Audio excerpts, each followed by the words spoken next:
Hello, everyone, and welcome to Chapter 8 Advanced Democracies for Political Science 5 Comparative Politics. Okay. Now, some of the things that we go over in this chapter might seem like repeat information since we already talked about democratic regimes, and we also discussed political economy. So I apologize if I'm repeating myself. I use the same examples from some of the previous chapters, but your book interconnects. Okay.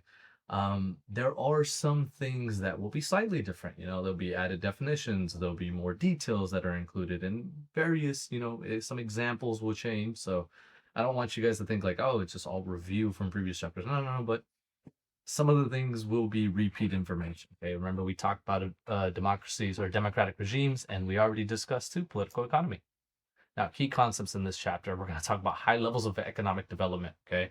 So when we focus on democratic regimes, we're going to be focusing on advanced ones, okay, and how to manage them. Typically, a lot of the management takes place at the economic level. We're going to talk about participation, competition, and liberty.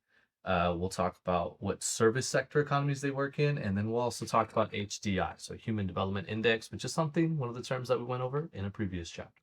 Okay. Now, a key concept. Okay, advanced democracy, they have highly institutionalized democracy and a high level of economic development and prosperity. Okay, they're a developed nation. Okay, this is different from um, this is going to be different from like what we would call, or what some people would call, is like a third world country or a developing country. Okay, this is a country that is established, a democracy that is established, and now they're only working out fine little details, if anything. Okay, so and they're going to be defined by things such as private property, open markets, high GDP per capita, and post-industrial economies. Okay, whenever I like discussing like societies being developed, I always like to look at it like you're opening up a Minecraft server. When you open up a Minecraft server and you're starting out, you are primarily working off of like barbaric and traditional ways of survival. Okay, essentially slavery. Okay, so you have to profit off of either the slave labor of, at least in the real world, people from another country, or you use child slaves. Okay, now in America, if you look at it traditionally, or if you look throughout our history, we have also been developed off of slave labor. Almost every single country has done this. Okay. It gets to a certain point though where that starts becoming inhumane, and as a developed country, you want to look towards other outlets to build up your economy. So this is what post-industrial societies, you're going to be getting away from the agriculture, from the textiles, okay, and moving into different sectors of the economy. Okay? Obviously, that is a place where America is currently at. Okay, now GDP. Okay, this is going to be obviously another term that we went over. Okay, the total monetary market value of all the finished goods and services produced within a country's border in a specific time period. Okay, now a high GDP per capita is typically above 12,000, and HDI rankings in the top third globally. Okay, so this is in 2011. An example of this is going to be the United States. 77% of our economy are services, 1% is agriculture. Our HDI rank is fourth. Okay. So these are just economic indicators to tell whether or not you have an advanced democracy. Now, does that mean that you're always going to have a happy population, or a country or citizens that are um, in favor of the government? No. Okay. But typically, though, when we're doing well financially, people will be very happy within a democracy. Now, freedom and equality is the next thing. Okay. Now, civil liberties, as they start to advance. Okay. Things like abortion, privacy, freedom of speech. Obviously, those are basics here in America. Okay. Now, there can be variation, though, in some countries when it comes to like what are your freedoms when it comes to criticizing your government or maybe owning a firearm. Okay. Not every single advanced democracy is going to handle this the same way. Now, when it comes to electoral systems, there's a mix of different ones that we can have. We've talked about each one of these, and then also the type of leadership that you have as well. That can also vary. Okay. Now, in liberal economic systems, it's going to prioritize individual freedom and limit state intervention. In a social democratic system, emphasize equality through higher taxation and welfare. And then the mercantilist system, going to prioritize national economic development over freedom and equality. Okay. So all of these systems, in some way, shape, or form, they can work. They all have their pros and cons. Okay. Now, participation. Okay. Voter eligibility varies. Okay. Some states automatically register voters, and it can depend. I think this has to deal with those identities that we discussed earlier in the semester, whether or not you have good participation within your government. Okay. You can have, when it comes to participation, is it a direct democracy or is it indirect? Okay. Um, there's different rules on how parties are funded, how many parties there are. Uh, in America, obviously, we don't we probably aren't the best example when it comes to political participation, okay, in comparison to some other advanced democracies, okay. But there's variations on this, okay. It's not to say that American people are lazy, they don't like to participate within government, because there are times where the American people and in other advanced democracies, people opt to protest from participation, okay, which kind of ties back into our political violence chapter from um, the last podcast, okay. Now, income redistribution. This is extremely important. Okay. You have to make sure that the government is producing more than it's spending on. Okay. So, in social democratic states, there's going to be high taxes and low inequality. Okay. Um, in liberal states, there's going to be lower taxes and higher inequality. Okay.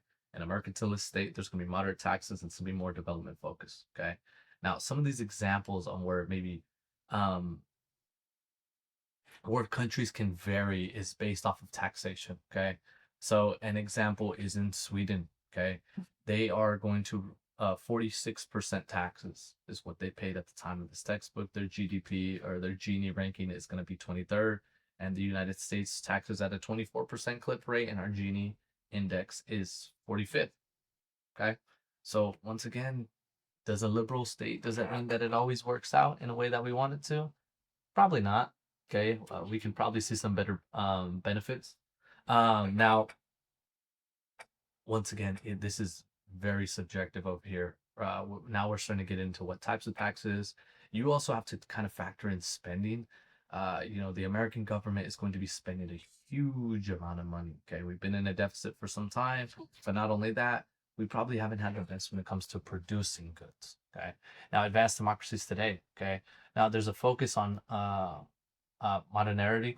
Okay, so advanced democracies are dynamic but not static. Okay, so they face things such as diversity, aging populations, and then there's a difference of our values will start to shift over time. Okay. Now, postmodern values are going to put an emphasis on quality of life, environmentalism, diversity, and self expression. So, when you're advanced as a democracy and you're developed as a country, you can start worrying about, I don't want to say that they're dumb things, but they're maybe just not the most relevant things. We're not focused on survival anymore. We're now focused on looking at like maybe a better quality of life. Okay. Um, Now, you wouldn't have to worry about this if you were focused on just everyday, daily survival. Okay. So, with an advanced democracy comes advanced problems that we now start to worry about. Okay. And then one more thing with taxation, too, before I move on. Okay. Our income redistribution, we have to make sure that we don't completely eliminate our middle class. Okay. So, in liberal states, at least here in America, okay, we're going to face higher inequality. We don't want to see our middle class shrink. Okay. We've seen issues with that in previous chapters. Okay. Now, integration and devolution. Okay. States pool sovereignty together for shared benefits. Devolution is going to be transferring power down to local governments as you become more developed as a nation. You are going to start to delegate power. Okay. In America, we delegate not our power to our state and our local government. Now, here's where it becomes a problem.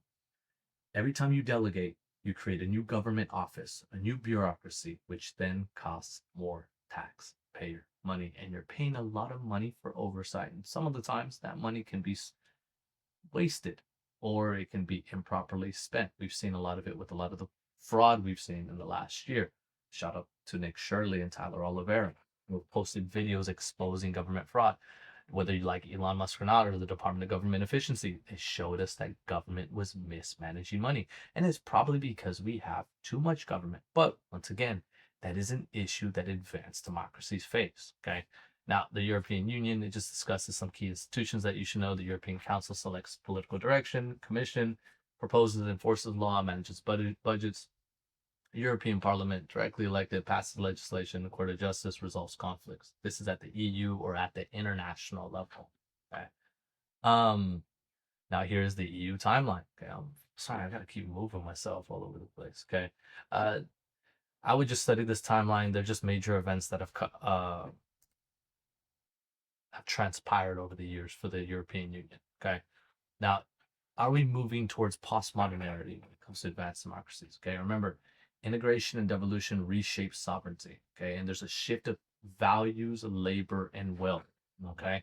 Now, one of the reasons why is because there's usually going to be, we're going to talk about it. No, on the next slide. Okay. Now, postmodern values, remember, there's less focus on material progress and more on quality of life. We're not focused on survival. We're focused on, okay, we probably shouldn't have kids working in the factories. They should probably be going to school. We should probably start building things up, such as like public transportation. And there, we should offer more goods and services that you wouldn't typically see um, within a normal government, or I guess a developing country. Okay. So with this though, there becomes once again different types of issues. We start focused on the environment, on the health, on leisure, equality, diversity. Okay. Um, Now this is linked to integration and devolution. So integration to be tolerance and diversity, devolution to be hostility to a centralized authority. Now it's not always uniform. Sometimes you're religious. Sometimes your national culture is going to shape values. Depends on what we think is the identifying factor that people are working in that country. Okay. Now, when it comes to diversity, identity, and immigration, okay, every time we talk about this, or most people talk about this, there's a negative connotation that comes with immigration. People are coming into the country, they're changing identity, there's a clash of values, and it is destroying the democracy. It can be true. That can happen. It does lead to us having more advanced issues. However, immigration is not always something that is bad. Immigration actually greatly helps out countries that are aging out and they have an elderly population, okay, and it'll help fill certain economic sectors, okay. So your textbook gives really good examples of massive immigration in the United States, Canada, Australia, and in Europe, okay, in the European Union, okay. Now, here's an issue though. The people who are nationally tied to the country typically will sometimes have fear of foreigners, which is often tied to this economic and culture anxiety. They're coming to our country, they're changing our identity, and they're taking our jobs. Okay. Now, these are just people who are worried about their own well being. Okay. Is it always a problem? No, but it can be when people massively immigrate into a country. Okay. So it's an issue that we're facing right now in America. It is an issue that is going on in Japan right now. And it's an issue that is also going on in countries like Europe and France. Okay. Which I'll have a couple examples with the World Cup teams. Okay. Now, then there's identity debates. Okay. How are we defining our culture? And then are people assimilating to our cultural preferences? Okay. So obviously multiculturalism, you want to preserve distinct identities between the groups. So if people are immigrating from African or Arab countries or Asian countries, when they come over, that we want to make sure if with multiculturalism, they're blending values. Okay. And sometimes some of the values that they bring over can be better for our society. They can make us better. Now, assimilation, though, is are those immigrants coming to the country? So are they preserving their identity, but then are they coming here and then they're adopting American values? And that can be an issue. That's the issue that's going on in Japan right now. And I want to say I've used that example before. Okay. They are, since they have a dying population, they have a lot of people pulling out of their services and not too many contributing to the pot. They're bringing in a bunch of immigrants from India. Now, why would they choose India? India is one of the fastest growing nations in terms of population. Now, obviously, those people are coming to the country and they want to prop up what? They want to prop up their own values. They want to build their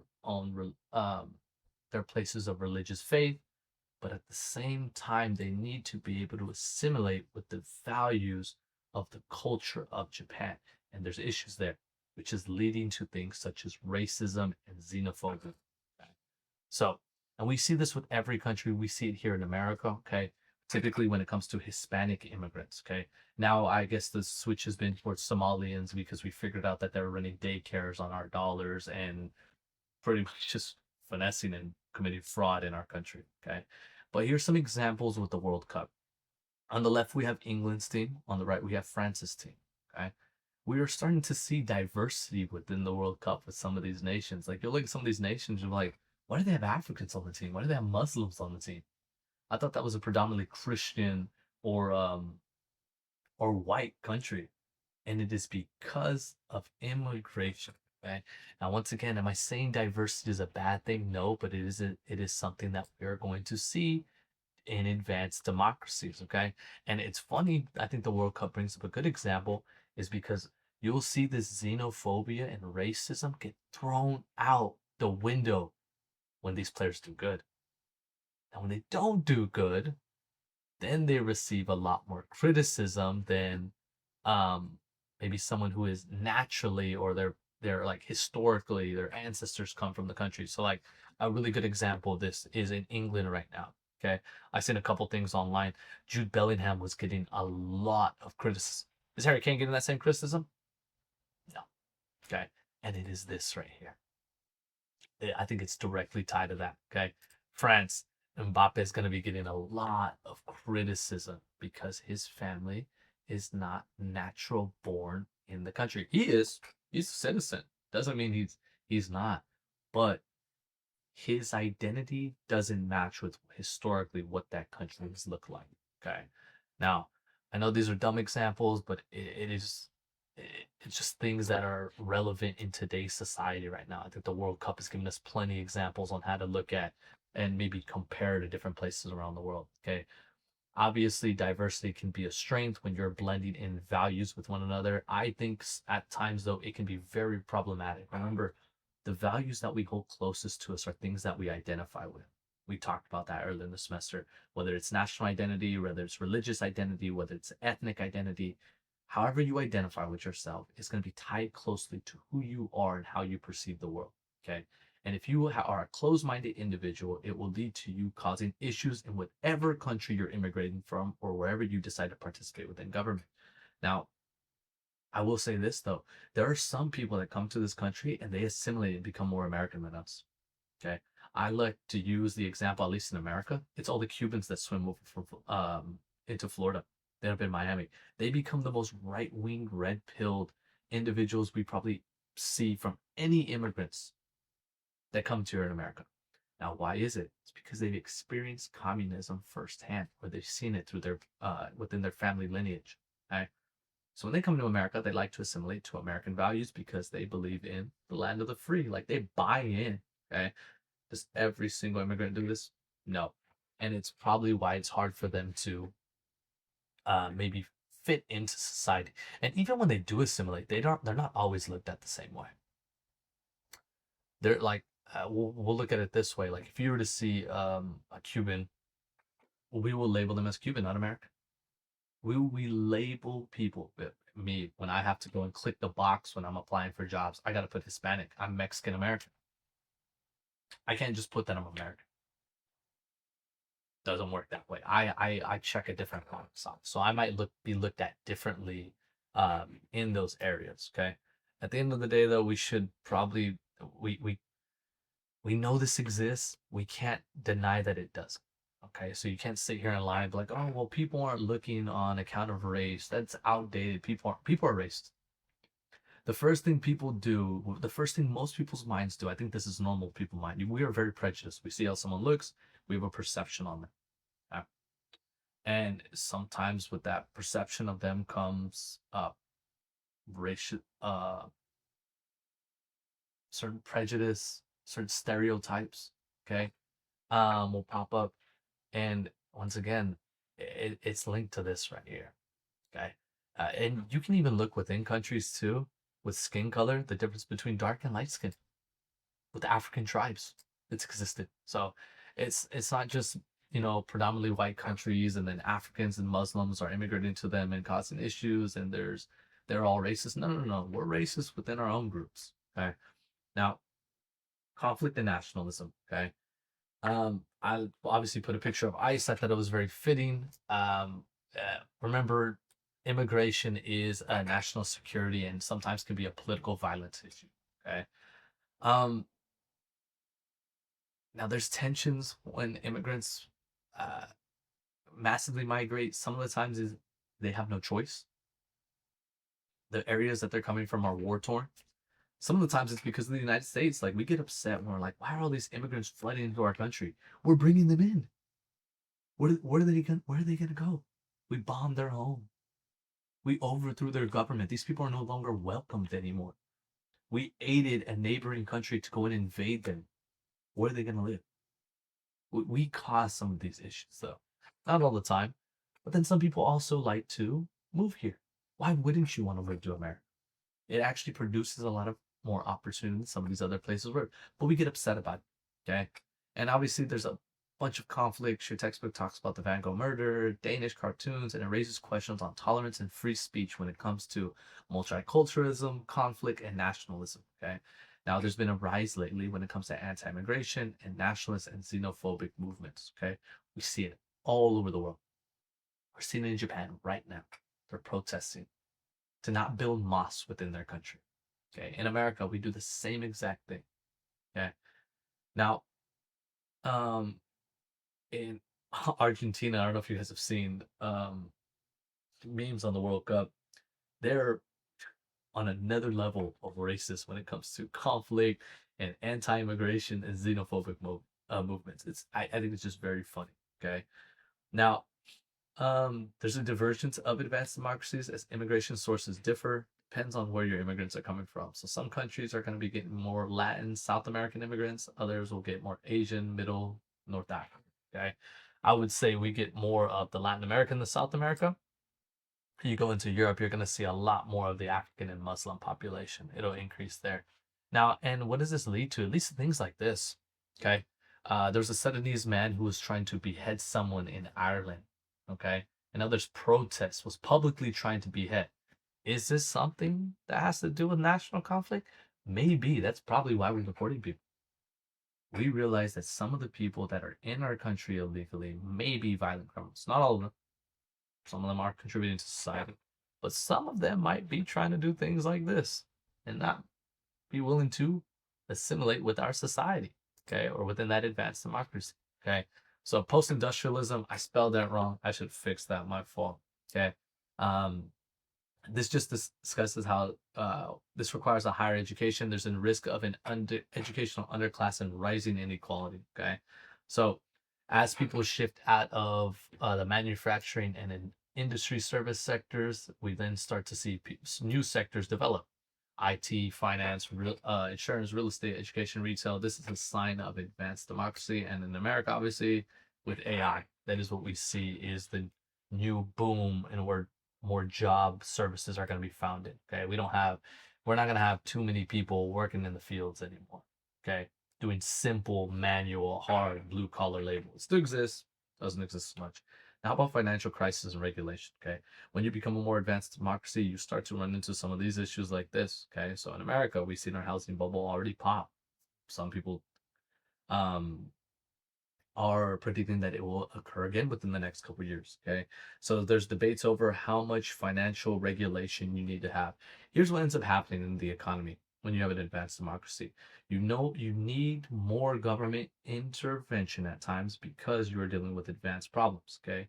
You have an aging population. You have to manage things such as the financial sectors that have advanced, like these that we discussed on the previous slide. These are all bubbles that your government has to manage. Okay. And we're seeing that right now. Is the housing bubble going to crash? Possibly. The next bubble that we should be worried about, though, is this AI bubble. There's so much money getting flooded into that, and they don't really produce all that much. It is all just them buying and purchasing stocks from each other and inflating the numbers. It will pop eventually because there's probably not going to be the best return on that AI. Okay. Yet, for the foreseeable future, can it be profitable in the future? Possibly. It could be the next goal. It might be the next goal. Okay. But until then, there are some issues that we have to work around with AI. Okay. Obviously, we're seeing some of the shortcomings of AI. We'll discuss that next chapter too. Is AI eventually going to replace humans? They've tried, hasn't worked out yet. Okay.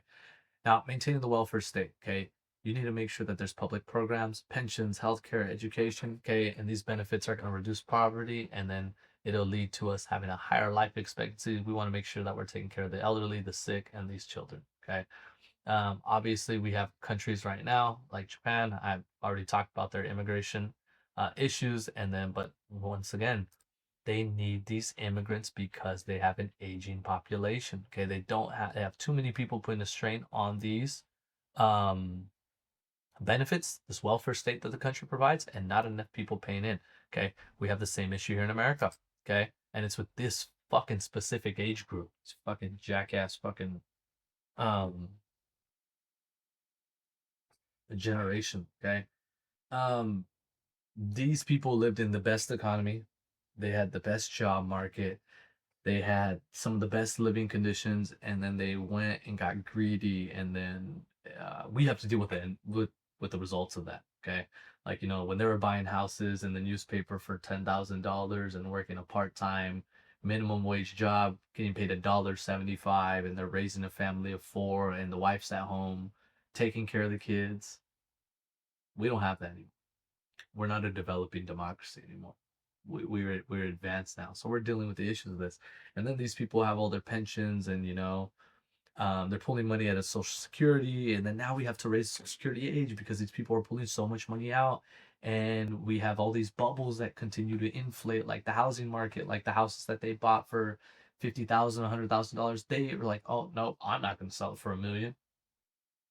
That family of four in their 20s is not going to be able to buy this house.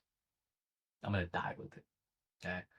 But we have an issue with ages. I'm sorry, I'm hating on this age group. They play the victim all the time too, and this is part of the reason why they want to do things like raise the retirement age, because we need people to work longer to pay into these buckets to make sure that we take care of our elderly in the future. We probably could also just stop spending so much fucking money on dumb shit in our country. Okay, once again, I'm kind of ranting about America. I know there's other examples, but we live in one. We're living through these issues right now. Okay. Um, Now, life expectancy, once it raises, what ends up happening? People start to live longer. They put more of a strain on these social systems. Okay. And then also, you have less people having children. Once again, the economy has to be doing good for people to have kids. Okay. Right now, and in order to sustain your population, everyone needs to have two children. We are not at that level. In America, we are a declining population. Okay. In Japan, they're a declining population. So, as much as we get mad at immigration, we actually needed to continue to survive. It's actually one of the key things that's making our democracy continue to move forward and survive. Will this last forever? No, because if we depend solely on immigration, we will start to see national and identity conflicts start to pop up. But um, yeah, this pretty much concludes most of the chapter. I want to say this is the last slide right here. Oh yeah, it's just another case study with Japan. Already went over it. They have a rapid population decline, extreme aging, not enough people are having kids. And then in the background, the image just talks about them um, protesting over the mosques. So, and that should be it for this chapter. Yeah, sorry, I'm starting to go on a little bit of a rant, but this is something that we deal with here in America. You don't, I mean, we should be grateful though. Could be worse. We could be going through the Great Depression. We could be living in through a world war.